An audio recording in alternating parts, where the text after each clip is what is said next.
another English time with me.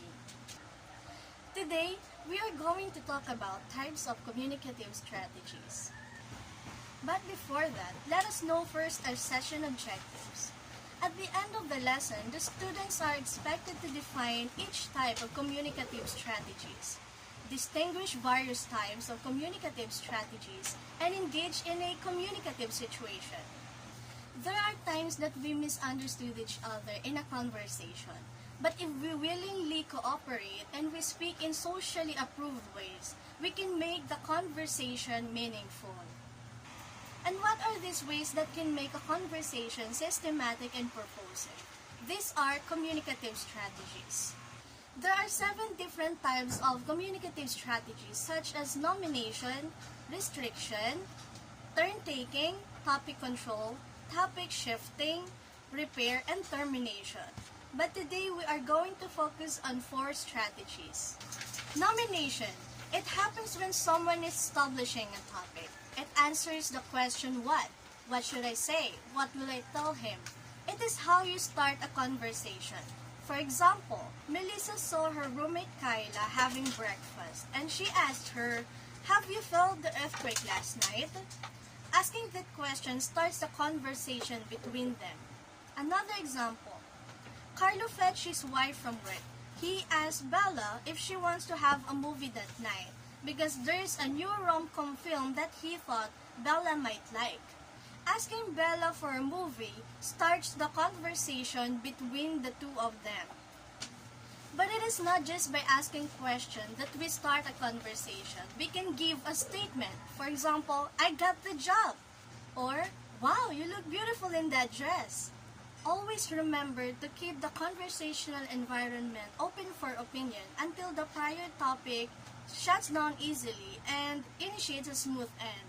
This could efficiently signal the beginning of a new topic in the conversation. Restriction. It refers to any limitation that you may have as a speaker. When communicating to one person or in a group, you are typically given a specific instruction or rules that you must follow. And these instructions limit what you can say as a speaker. Like for example, in your class, your professor told you to write a speech about SONA 2020 and deliver it in front of the class or in front of your classmate. This is an example of restriction because you are just limited to talk about SONA 2020.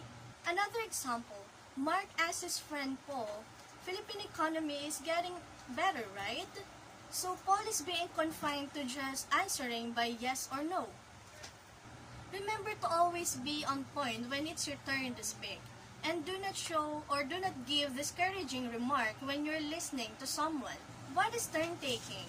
It pertains to the process by which people decide who takes the conversational floor.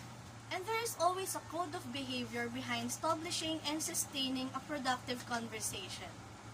But the primary idea is to give all the communicators a time to speak. Like for example, the host can say to her guest, "You have the spotlight now." And the guest will start speaking or sharing his idea. Another example is after the speaker aired out his own thoughts, he can ask questions to the receiver like, "How about you, Kurt? What can you say about the news?" In turn-taking, you must always remember to keep your words relevant and reasonably short enough to express your views or feelings, so others would have their time to express themselves. Always try to be polite even when you are taking the floor from another speaker. It is disrespectful to butt in without letting the other party air out his own ideas. When you are the center of the conversation, you can acknowledge others by giving a nod, a look, or a step back, or by giving spoken cues like, "What do you think? What you want to say?" Topic control happens when the sender and receiver collectively develop the topic initiated by the sender by avoiding unnecessary interruptions and topic shiftings. As a receiver, you can make yourself actively involved in the conversation without overly dominating it by using minimal responses like, "Yes," "Okay," "Go on," asking tag questions to clarify information briefly like, "You are excited, aren't you? It was unexpected, wasn't it?" And even by laughing. topic control also highlights the center of the conversation, like the teacher said to her students, all eyes in front and listen very carefully. So we can see there that the teacher is the center of the conversation. It is in contrast when you are in a casual conversation with your friends. You can take the conversational floor anytime. Another example of topic control is by adding information that is very much close to the prior topic. Like, you said that you like milk chocolates, but you also stated that dark chocolates taste good. So, do you know that all kinds of chocolate are based on a single ingredient called cacao? And now, let us see if you understand the 4 communicative strategies. Hey. Hey. Oh, my friend Sarah had a great time last night.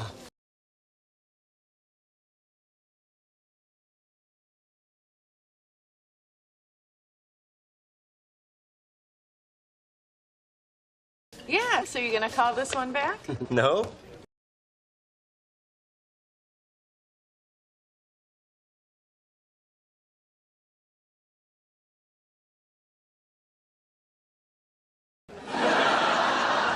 What are you talking about? Sarah's great. Oh, really? You don't know what your great friend did?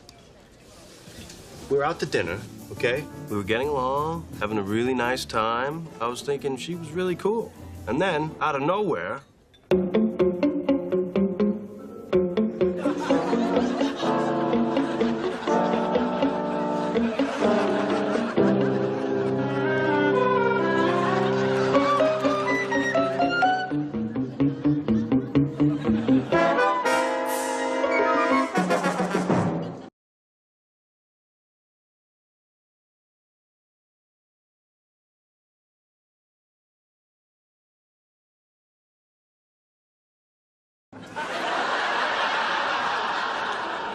That's it? That's why you won't go out with her again? So she took some fries. Big deal.